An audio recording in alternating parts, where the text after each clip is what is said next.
Kam jirtuu hordoftoota jaalala dhugaa har'a kan laallu dhiirri jaalala dhugaatiif uf hin qopheessine akkamitti beekuu dandeenya akka jeellaalla na wajjin tura.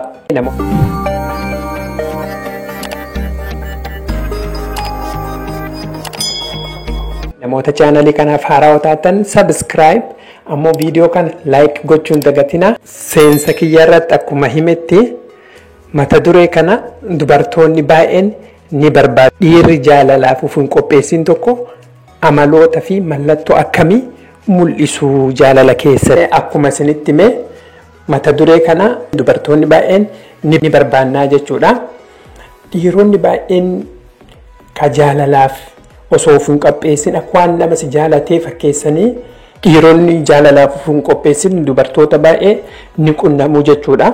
Atilleen jaalattee inni si jaalatee garuu dhiirri jaalala siireesii ta'eef ka uf hin qopheessin yoo ka ta'u taate akkamitti dafnee addaan baafachuu dandeenya?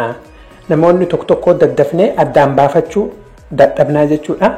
Shakkii keessa seennee na jaalatamoo nan jaalatu akkamitti hagammaa wajjin turre akkana amala akkanarra jijjiiraa ka jedhu garuu inni ufii ni beekaa ati hin beektu jechuudha. Inni akkas hin jaalannu kan ammoo jaalalli kan isaan kun akka ittiin fufne namni dhiiraa sun ni beekaa garuu dubartoonni hin beekanii jechuudha. Mallattoo inni mul'isu baay'ee jira. Mallattoo sun keessaa dubartoonni tokko tokko dhiira amala akkasii mul'isan dafanii beekuu ni danda'u. Garuu tokko tokko ammoo osuma hin beekin turanii dhumarratti ammoo galuufii danda'a. Namoota agartee malli addaan badee namni kun na jaalatamoo nan jaalatu jedhee shakkii baay'ee of keessatti uumuu fi mata dureen kun furmaata baay'ee gaariiti. Keessumattuu namoota shakkii of keessatti uumtanii fi na jaalatamoo nan jaalatu jaalalli isaa kun sirriidha moo sirrii miti kan jedhu jaalalli isaa kun dhugaa moo dhugaa miti kan jedhu dhiirri jaalalaaf qopheessiti tokko yeroo hundaa si argachuuf ni carraaqi. Garuu namni jaalala keetiin jaalala dhugaa siif hin qabne yookaan ammoo jaalala of hin qopheessin mallattoo akkamii akka mul'isu wajjin laallaa jechuudha. Namni dhiiraa tokko yoo jaalalaan si argachuu barbaade yoo jaalalaan si hin dhabne ta'uu barbaade waa hunda si godhee si argachuuf hin carraaqa jechuudha. Dubartii tokko argachuu fi aarsaa kafaluu wanta barbaachisu hundaa godhee haga dandeettii ofiitti haga dhumaatti ni deemaa jechuudha. Garuu dhiironni jaalalaaf uf hin qopheessin amala kanarraa adda ta'e qabu. Garuu akkuma isiniin jedhe namni dhiiraa tokko yoo dubartii tokko barbaade argachuu fi carraaqqii baay'ee godha. Garuu ka jaalalaaf uf hin qopheessin mallattoo addaa qabaa jechuudha. Mallattoowwan kana tokko lama sadii jedhee addaan baasee isinii hima. Inni jalqabaa namni dhiiraa tokko ka jaalalaaf uf hin qopheessin yeroo dubartii jaalalaaf uf hin qopheessin sun bira ga'u amalli inni mul'isu keessaa tokkoffaan ni beekaa jechuudha. Ni beeka jechuun maal jechuudha? Fakkeenyaaf namni hiriyyaa tokko wal bira ga'ee kun hiriyyaa kiyyaa jedhee wal beeksisaa jechuudha. Garuu namni jaalalaaf uf hin qopheessin kun yeroo nama bira ga'ee kun hiriyyaa kiyyaa jedhee si beeksisaa jechuudha. Kun hiriyyaa kiyyaa jechuun namni hiriyyaa baay'ee jira jechuudha. Hiriyyaan dubartiin jira, hiriyyaan dalagaan jira, hiriyyaan ammoo jaalalaan jira jechuudha. Kan keessaa kun hiriyyaa jaalalaa kiyya jedhee ufitti amanummaadhaan jechuudha. Si beeksisa moo si hin beeksisu? Inni kun ammoo si beeksisu yookaan ammoo akkatiin jaalallee kan kee isaa taate beeksisuu ni sodaataa jechuudha. Namootatti hin himu ufumaa qabataa jechuudha. Dhiirri jaalalaaf qopheessite tokko dubartii tokko yoo jaalalaan ka barbaaddu taate waan dhoysitu hin qabdu bakka geette hundattuu jaalallee tiyyaa wal bara jedhee himaa jechuudha. Kanaafuu namni ammoo dhiirri jaalala uf hin qopheessin tokko akka jaalalli isaa kun ittiin fufne waan beekuu fi walitti qabee dhoysaadhaan deemuu barbaada. Yeroo atiin waa'ee jaalala keessanii gaafattu duubatti uf harkisaa jechuudha. Maaliif dhoysinaa jaalala keenya kan maaliif ifan baafne jettee yoo fakkeenyaaf hiriyyaan isaa kun ka gaafatu taate yeroon hin geenne jedhee walitti qabee bira dabarsuu fedhaa jechuudha. Gaafii akkana kana irra darbaa jechuudha. Namni jaalalaaf uf qopheesse tokko kan dhiiraa yoo ka jaalatu taate hiriyyaa kiyyaa wal baradhaa jedheeti nama hundatti beeksisuu barbaada jechuudha. Garuu namni jaalalaaf uf hin qopheessin kun waanni kun itti fufiinsa kan qabne waan beekuuf dafee walitti qabee waan kana dabarsuu barbaada. Fiilmii Steven tokko irratti yoo agartan taate jaalalleewwan lamaan waliin jiranii yeroo jalqabaa irratti jaalala sunii fi dhiirri kun yookaan namtichi fiilmiirra jiru kun uf hin qopheessine jechuudha. Isiin tun jaalattee dadhabdee lakkiftee jechuudha. Ammoo erga yeroo dheeraa turaniin booda qophii wayii tokko irratti wal arganii maal jedhanii inni dheeraa kun ufitti amanummaadhaan isiin hiriyyaa kiyya isiin jaalallee tiyya wal baradhaa jaalallee tiyya boontu jedhee hiriyyoota isaatiif baay'isisu. Hiriyyaan isaatu baay'ee gammaddee itti maramte jechuudha. Kana jechuun maal jechuudhaan dhiirri jaalalaaf qopheesse tokko akkasitti yoo ofitti amanummaadhaan hiriyyaa ofii nama beeksise hiriyyaan sunis beekamtii kennitiifi jechuudha. Haala kanaan fiilmii sun irratti akkasitti baay'ee tokko gammaddeefi jechuudha. Hiriyyaan isaa yeroo sun deebiillee kenniteef achumatti. Kanaafuu kan jalqabaa jaalalli sun akka ittiin fufnee dhiirri tokko yoo jaalala fufuun qopheessini ni beekaa jechuudha. Inni lammaffaa ammoo yeroo siif qabaa jechuudha. Afaan Ingiliffaatiin kitaaba wayii tokko dubbisee kawaayee jaalalaa irratti how do we spell love ka jedhu tokko jira. Kitaaba sun irra maal jedha? Jaalala jechuun TIME jechuun time jechuudha. Yeroo siif qabaachuudha. Osoo waan fedhe ta'ellee osoo haga fedhellee kan rakkatu taate namni dhiiraa tokko yoo si jaalate yeroo si qabaataa jechuudha.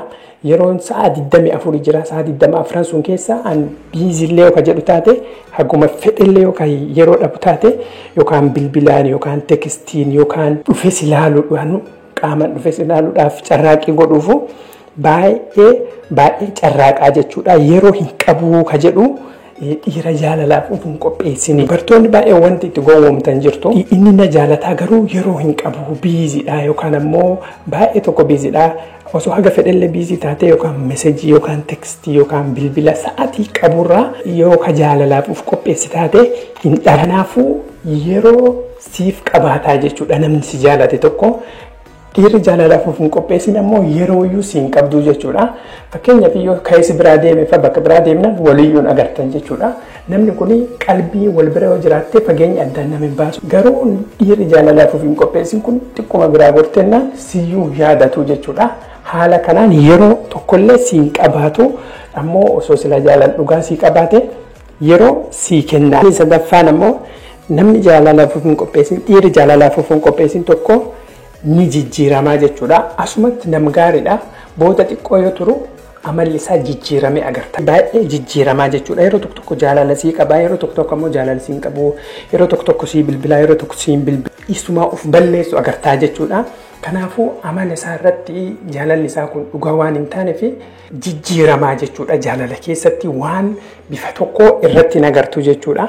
Gaafa garii loleefas waan biraa jechuu danda'a. Gaafa garii ammoo ansi jaaladhee jechuu danda'a. Kuni amala dhiira jaalalaaf ufuun qopheessu. Jijjiiramuu isarraa kan ka'e yeroo tokko akka gaariitti si qabaa jechuudha. Yoo ammoo ofiin feene amala akka biraa jechuudha. Amala hin taane wayii tokko si mul'isee atummaanu ufii dadhabee jiraanuun deema hagati jettutti hunda amal ufii sitti jijjiirata jechuudha. Haalli dhiira jaalala hin qabamin yookaan ammoo dhiira jaalala itti fufiinsa hin barbaanne haala kanaa jechuudha. Geemii akkanaa taphatanii yeroo hedduu baay'ee si jaalannas hin jedhan yeroo tokko ammoo si jijjiiramanii si garagalaniiti waan duraan hin qabne fidanii achi booda atuu jettee fuula isaa yookaan ammoo haala isaa agarte waan sun dhiiftee fi biraa deemta. Kana biraa ammoo yeroo irra fagaattee si yaadatu jechuudha. Dhiirri jaalalaaf ufuun qopheessin tokko yeroo ati irraa fagaattee si yaadatu. Xiqquma tokko duratti illee tuqee jira. Xiqquma tokko biraan gortennaan qalbii isaa sammuu isaa keessa hin jirtu jechuudha. Si yaadatu, sillee bilbiluu, mesejiillee siin ergu waan kan keetu ni dagataa jechuudha. Kanaafuu dhiirri jaalalaaf ufuun qopheessin tokko xiqquma tokko biraa gornaan qubayyuu siin qabu jechuudha. Inni arfaffaa jaalala galaana fi bakka feete qilleensarra qaxxaamurtee wal arguun wal bira jiraachuun ni jira jechuudha. Dhiirri jaalalaaf ufuun qopheessin tokko ammoo xiqquma tokko biraa gorteenna siyyuu hin yaadatu. Inni shanaffaa fi mallattoon inni dhumaamoo karaarraa si gorsaa jechuudha. Karaarraa si gorsaa jechuudhaan maal jechuudha? Fakkeenyaa fi waggaa haganaa wajjin turre yeroon cidha kennaa hin geenne sila jaalalli keenya jaalala obbolummaati moo jaalala akkamiiti? Maaliif cidhaan godhannee jettee wati gaafattu? Yeroon hin geenne anilleen atilleen gammachuu qabna waan qabnu kanaan yoo itti fufne haala kanaan yoo turre waan nu cinku maaltu jira hin geenna waa hunda bira geenna jedheeti suutuma jedhe si harkaa gaafii kee kana si harkaa fashaleessa. Deebii akkanaa kan si deebisuu fi inni gaafumatti gaafatteef kan ofirraa buusuudhaaf malee yookaan ammoo gaafii ati gaafatte kanatti xiqqoo aareeti malee yookaan si jaalatee yookaan jaalala dhugaa si qabaateetii biti waan si jaalannee fi gaafii akkanaa kana dhoksaadhaan yookaan ammoo karaa biraatiin si harkaa karaa balleessaa jechuudha. Karaa si harkaa gorsaa jechuudha. Gara biraa gaafii ati gaafatte dhiisete inni gara biraa keessa si galcha. Garuu si jaalataa atilleen jaalachuu dandeetta. Haa ta'u ammoo waan kana xiqqoo shakkii of keessaa qabaa jechuudha. Dhiironni yeroo baay'ee waan siireesii waan itti fufiinsa qabu kan ni sodaatu jechuudha. Amma yoo jaalala keessannee cidha godhannee maal jedhe booda qabamuu danda'a waan garaagaraa irraa goruu danda'a. Waan akkana daa'imni dhufuu danda'a dalagaa kiyya rakkachuu danda'a jedhee waan biraa yaaduu danda'a yookaan ammoo dalagaan qabu akkamitti waan akkana kan keesseenaa sun sodaateti akka jaalalli keessan itti fufiinsa hin qabne ni beeka. Garuu inni karaa biraa si harkaa oofaa jechuudha. Yeroo hin qabnaa atillee gammachuu qabda alleen gammachuu qabnaa jedhee waan dhugaa sittiin immoo akkasitti gaafii ati gaafatte kan hunda si harkaa fashaleessaa jechuudha. Dhiirri jaalalaaf of hin qopheessin tokko. Maarra yoo inni amaloota akkanaa olii kana si mul'ise jaalalli keessan achumarratti itti dhaabachuu qabaa jechuudha. Maaliif atillee jiruu biraa qabdaa, maatii qabdaa, hiriyoota qabdaa, umriin keetillee deemuu jira. Kanaafuu akka inni sitti akkasitti taphatu heeyyamuuf hin qabdu jechuudha. Yoo ati heeyyamtee fi deemee dhumara akkisi wajjin hin jiraanne waan beekuuf odoo deemtellee rakkina isaati miti jechuudha. Odoo ati kaatee deemtellee inni wanni inni dhabe hin jiru. Ati yeroo kan kee umrii kan kee waan kan kee baay'ee achirratti gubuu jirta. Inni sun siin hubatu jechuudha. Jaalalaaf qophii waan hin taane fi ani si wajjin jiraachuu hin danda'u illeen jaalala biraa barbaadadha. Nam dhugaan na jaalatu jettee dhugumatti himtee biraa deemuu qabdaa jechuudha. Dhiira akkana nama akkana irraa dheessuudha. Yoo ati irraa dheessite qofa jaalala kan kee beekaa jechuudha. Yoo ati yeroo hunda bira teettee inni akkasii inni nama akkasiiti inni nama akkana teettee hin jijjiiramu garuu yeroon keessan dhumuutuma jira. Dhumarratti jaalalli keessan sun akka ittiin fufne innillee akka dhugaan sin jaalanne ni beekaa jechuudha. Subscribe gochuun dagatinaa yoo viidiyoon kun isinitti tole like godha. Ammoo komentii bakka descriptionii sun na barreessaa. Viidiyoo duraanii dalagee yoon argine linkii bakka descriptionii sun isinii kaa'aa achi ilaaluu ni dandeettu. Ispoonsara keenya galatoomi hanga viidiyoo biraatti wal agarrutti nagaa.